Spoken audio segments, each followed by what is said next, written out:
Guys, welcome to our channel still learning. आज की वीडियो में हम process of communication in context of social linguistic को डिस्कस करेंगे, यानी कि कम्युनिकेशन की प्रोसेस को देखेंगे सोशल लिंग्विस्टिक के कॉन्टेक्स्ट में। तो सबसे पहले हम टाइप्स ऑफ कम्युनिकेशन को देखेंगे, कम्युनिकेशन को देखेंगे कि वो क्या है। उसके बाद एक डायग्राम के थ्रू मैं आपको पूरा प्रोसीजर एक्सप्लेन करूंगी। बहुत अच्छी समझ आएगी, आपने वीडियो को एंड तक देखना है। अगर आपने अभी तक चैनल को सब्सक्राइब नहीं किया तो चैनल को सब्सक्राइब करें और बेल आइकन पर क्लिक करें ताकि आगे आने वाली वीडियोज़ आप तक पहुँचती रहें।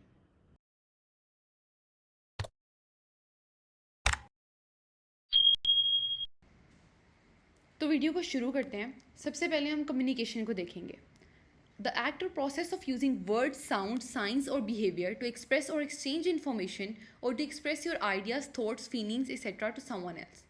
तो बेसिकली जो एक्सचेंज ऑफ इंफॉर्मेशन है, चाहे वो आपकी जो बातें हैं उनकी थ्रू हो जाए, चाहे आप के बिहेवियर के थ्रू हो जाए, आपके जेस्चर्स के थ्रू हो जाए, किसी भी चीज़ के थ्रू जो आप एक्सचेंज ऑफ इन्फॉर्मेशन करते हो वो कम्युनिकेशन है। अब जो नॉन वर्बल थिंग्स हैं वो भी कम्युनिकेशन के अंदर ही फॉल करती हैं। जैसे अब किसी ने आपसे कोई बात किया है, आप गुस्से से उसकी तरफ देखते हो, आपने मुंह से बात नहीं की लेकिन फिर भी उस तक आपका मैसेज कन्वे हो गया कि भाई आपने बात नहीं करनी है, आपको बात बुरी लगी है, तो वो भी अ पार्ट ऑफ कम्युनिकेशन ही है। अब वेबसाइट की डेफिनेशन है, communication is the interchange of thoughts, opinion और इन्फॉर्मेशन बाय स्पीच, राइटिंग और साइन। तो देखिए, स्पीच भी इसमें आ जाती है, राइटिंग भी इसमें आ जाती है और साइन भी इसमें आ जाते हैं। तो बेसिक पर्पस क्या है? Interchange of thoughts, interchange of information, exchange of information, ये जो है उसको हम बोलते हैं कम्युनिकेशन। फिर टाइप्स ऑफ कम्युनिकेशन। कम्युनिकेशन की बेसिकली दो टाइप्स हैं। पहली है वर्बल, कोई भी बात जो आपने मुंह से प्रोनाउंस की है, मुंह से निकाली है, that is verbal communication. The verbal communication is the one that we speak, our words और the language that we use is the verbal communication. दूसरी आ जाती है non verbal communication. Non verbal जो कम्युनिकेशन है उसके अंदर आपकी हर चीज़, आपके जेस्चर्स, आपके आई कॉन्टैक्ट, आपका facial expression, posture, body language, कोई भी ऐसी चीज़ जो एक तो सिर्फ बोलने का प्रोसेस है ना, दैट इज़ वर्बल। उसके अलावा इवन की जो टोन ऑफ लैंग्वेज है, आप टोन ऊपर करके बात करते हो, आप किसी वर्ड पे स्ट्रेस डाल के बात करते हो, तो ये जो सारी की सारी चीज़ें हैं ये नॉन वर्बल के अंदर फॉल करती हैं। अब इसकी हम एग्जांपल देख लेते हैं। प्रेजेंटेशन आपने कभी ना कभी सबने लाइफ में दी होगी, चाहे ऑफिस हो, स्कूल हो, कहीं ना कहीं मतलब यूनिवर्सिटी लगा लो आप, तो आप प्रेजेंटेशन देते रहते हो। वहाँ पे जो आप बोलते हो आगे खड़े होके, दैट इज़ वर्बल। लेकिन जो आपकी स्लाइड्स हैं वो नॉन वर्बल में फॉल करती हैं। आपने जिस तरह से प्रेजेंट किया है वो नॉन वर्बल में फॉल करता है। अब नॉन वर्बल जो है ना, इसकी बहुत ज़्यादा इंपॉर्टेंस है हमारे प्रोसेस ऑफ कम्युनिकेशन में।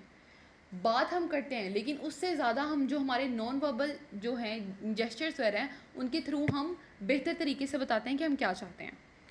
अब ये इसका कहना ये है कि कभी कभी ऐसा होता है कि जो नॉन वर्बल है वो वर्बल को जो है वो डोमिनेट करती है। ठीक है, अब इसकी एग्जांपल मैं आपको देती हूँ। For example, if a person is saying that he is confident, एक तरफ वो बोल रहा है कि वो कॉन्फिडेंट है लेकिन दूसरी तरफ उसकी आवाज़ जो है वो हकला रही है, तो आपको डेफिनेटली पता चल जाएगा that that person standing there is not confident at all. तो फिर नॉन वर्बल ने फिर क्या किया? जो नॉन वर्बल, उसकी जो शेकी वॉइस थी, उसने उसकी जो वर्बल थी उसका कहना कि मैं कॉन्फिडेंट हूँ, उसको डोमिनेट कर लिया। फिर जो 85 to 90% हमारी कम्युनिकेशन है ना, वो हम नॉन वर्बल सोर्सेज के थ्रू ही करते हैं। इतनी हम वर्बल सोर्सेज के थ्रू बात नहीं करते जितनी हम नॉन वर्बल के थ्रू करते हैं। इवन कि अब तो हमें टेक्सटिंग में भी इमोजीज़ की इतनी आदत हो गई है कि अगर मतलब आपने बहुत सारी मीम्स पढ़ी होंगी, चीज़ें पढ़ी होंगी कि भाई इमोजीज़ के बगैर तो कन्वर्सेशन डेड लगती है, क्योंकि पता ही नहीं चलता सामने वाला कहना क्या चाह रहा है। Verbal communication is something that we can turn off. इसको हम टर्न ऑफ कर सकते हैं, आप बोलना बंद कर सकते हो, लेकिन नॉन वर्बल आप कभी भी लाइफ में टर्न ऑफ नहीं कर सकते। कहीं ना कहीं आपके कभी जो है आंखें रोल कर लोगे या कुछ इस टाइप का कर लोगे, तो नॉन वर्बल कम्युनिकेशन, आपकी बॉडी लैंग्वेज ऐसी हो जाएगी, आप सामने वाला बंदा आपकी की बातें जो है वो आपको बोर कर रही है, बेशक आप मुंह से कुछ नहीं बोल रहे लेकिन आपकी बॉडी लैंग्वेज थोड़ी लूज़ होने लग जाएगी, आप थोड़ा देखने लग जाओगे कि क्या कर रहा है, आंखें रोल करोगे, थोड़ा मुंह पे हाथ रखोगे, तो इस तरह की चीज़ों से डेफिनेटली पता चलेगा कि आप जो वो बोर हो रहे हो। तो वर्बल कम्युनिकेशन को आप टर्न ऑफ कर सकते हो लेकिन नॉन वर्बल कम्युनिकेशन को आप 100% टर्न ऑफ कभी भी नहीं कर सकते। फिर non verbal communication most of the time also provide the feedback. अगले बंदे ने आपसे कोई बात की है, उसके एक्सप्रेशन देख के आपको पता चल जाएगा कि उसके माइंड में क्या है, क्या थॉट आई है या आपकी चीज़ का क्या फीडबैक है। तो फीडबैक में काफ़ी हेल्प करती है। तो ये क्या चार चीज़ें हैं। पहली तो non verbal sometime dominate the verbal, उसके बाद 85 to 90% of our communication is done through it. और फिर जो है आप नॉन वर्बल को टर्न ऑफ नहीं कर सकते, जबकि आप वर्बल कम्युनिकेशन को टर्न ऑफ कर सकते हो। उसके बाद जो नॉन वर्बल है वो फीडबैक प्रोवाइड करती है आपको अक्सर ही। अब ये एक बेसिक सी डायग्राम है, ये डायग्राम आपने समझ लेनी है, आपको पूरा प्रोसेस ऑफ कम्युनिकेशन जो है वो क्लियर हो जाएगा। सबसे जो पहली चीज़ जो आपने हमेशा याद रखनी है वो ये है कि ये स्पीकर है, ये बंदा बोल रहा है, और ये रिसीवर नहीं है। रिसीवर वो होता है जो चीज़ को एक्यूरेटली पूरा का पूरा वैसे ही एब्जॉर्व करता है जैसे उसको दी जाती है। लेकिन ये जो स्पीकर जो है ये इंटरप्रेटर को मैसेज दे रहा है, ये इंटरप्रेटर कभी भी एग्जैक्ट नहीं ले सकता, क्योंकि ये इंटरप्रेट कर रहा है, ये रिसीव नहीं कर रहा चीज़ को। जैसे पार्सल आया आपने रिसीव किया, जैसे पार्सल आया वैसे आपने रिसीव कर लिया। लेकिन जो इंटरप्रेटर है इसका बैकग्राउंड नॉलेज और है, ये जो स्पीकर है इसका बैकग्राउंड नॉलेज और है, इंटरप्रेटर का बैकग्राउंड नॉलेज डेफिनेटली और है। ये किसी और तरीके से सोचता है, ये किसी और तरीके से सोचता है। हो सकता है इसने कोई और बात की हो, इसने कोई और मतलब निकाला हो, इसको एक अलग कॉन्टेक्स्ट में बात पता हो, इसको एक अलग कॉन्टेक्स्ट में वो बात पता हो। तो ऑब्वियसली जो है कभी भी आप ये ये बंदा एक शुगर लगा रहा है, हो सकता है वो शुगर इसको कभी समझना है, क्योंकि इसके लिए वो कॉन्टेक्स्ट नहीं बन रहा, इसके लिए वो बैकग्राउंड नॉलेज इसके पास नहीं है। अभी ये एक अंग्रेज़ बंदा है, इसने कोई मजाक वाली बात की है, हो सकता है इसका कोई स्लैंग हो। इंटरप्रेटर अगर उसका एग्जैक्ट मीनिंग निकालेगा उसकी लैंग्वेज का, तो डेफिनेटली वो उसका मीनिंग बनता ही नहीं है, क्योंकि उसने जो है उसने तो कोई मजाक किया था, लेकिन इसको बात की समझ नहीं आई। तो पहली बात जो सबसे इंपॉर्टेंट बात है वो ये है कि आपने याद रखना है कि ये स्पीकर है और ये रिसीवर नहीं है, बल्कि ये इंटरप्रेटर है, क्योंकि ह्यूमन माइंड कभी भी रिसीव नहीं कर सकता, ह्यूमन माइंड हमेशा इंटरप्रेट करता है। और ये पॉसिबल ही नहीं होता कि आप 100% किसी चीज़ को रिसीव कर सको। ये चीज़ जो है लिंग्विस्ट है वो इस चीज़ पे बहुत बहस कर चुके हैं, बहुत उन्होंने रिसर्च किया इस चीज़ पे, और एट द एंड उनका कहना यही है कि 100% इंटरप्रिटेशन पॉसिबल नहीं है, क्योंकि हर किसी का बैकग्राउंड नॉलेज डिफरेंट है, हर किसी का थॉट प्रोसेस डिफरेंट है।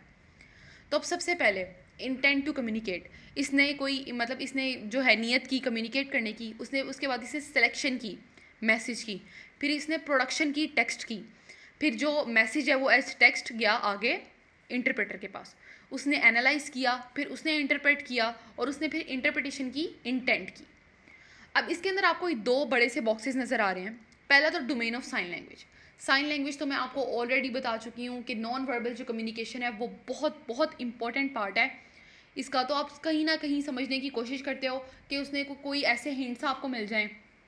ऑब्वियसली वो प्रोडक्शन ऑफ टेक्स्ट में होंगे या एनालिसिस ऑफ टेक्स्ट में आप देखते हो कि कोई हिंट्स जिससे आपको बात क्लियर हो सके कि अगला बंदा क्या कहना चाह रहा है। रिटन टेक्स्ट में भी या फिर जो बंदा सामने बोल रहा है आप हिंट्स को देखते हो, आप बोलते हुए आप जैसे आप बोलते हुए किसी चीज़ पे स्ट्रेस डाल रहे हो तो सामने वाला बंदा एनालाइज करेगा कि ओ ये बंदा क्या कहना चाह रहा है। इसी तरह लिखे हुए में भी कहीं ना कहीं आप पंक्चुएशन के थ्रू या किसी ना किसी चीज़ के थ्रू ढूंढने की कोशिश करते हो कि बेसिकली सामने वाला क्या कहना चाह रहा है। और फिर ये एक उससे भी बड़ा बॉक्स है डोमेन ऑफ कॉन्टेक्स्ट। बात हो किस कॉन्टेक्स्ट में रही है, बैकग्राउंड नॉलेज क्या है। तो ये जो सिलेक्शन ऑफ मैसेज से लेके जो इंटरप्रिटेशन ऑफ मैसेज है ये सारा डोमेन ऑफ कॉन्टेक्स्ट में फॉल करता है। और डोमेन ऑफ साइन सिस्टम जो है उसके अंदर प्रोडक्शन ऑफ टेक्स्ट से एनालिसिस ऑफ टेक्स्ट तक फॉल करता है। तो सिंपल सी बात है, सबसे पहले क्या किया, इंटेंट नियत की बात की, फिर मैसेजेस की सिलेक्शन की, फिर प्रोडक्शन ऑफ टेक्स्ट हुई, टेक्स्ट की प्रोडक्शन हुई, फिर जो मैसेज है वो एज टेक्स्ट आगे गया, फिर सबसे पहले एनालिसिस हुआ, फिर उसकी इंटरप्रिटेशन किसकी हुई, मैसेज की, और फिर इंटरप्रिटेशन किसकी निकाली गई, इंटेंट की। ये काम था इंटरप्रेटर का और ये स्पीकर का। तो आई होप सो ये सिंपल सी डायग्राम है आपको समझ आ गई हो। अगर आपने ये समझ ली तो जो प्रोसेस ऑफ कम्युनिकेशन है ना जो है सोशल लिंग्विस्टिक वो हमेशा के लिए आपका क्लियर हो जाएगा। तो ये थी हमारी आज की वीडियो। अगर आपको वीडियो पसंद आई है तो वीडियो को लाइक करें और चैनल को सब्सक्राइब करें। Thank you so much for watching.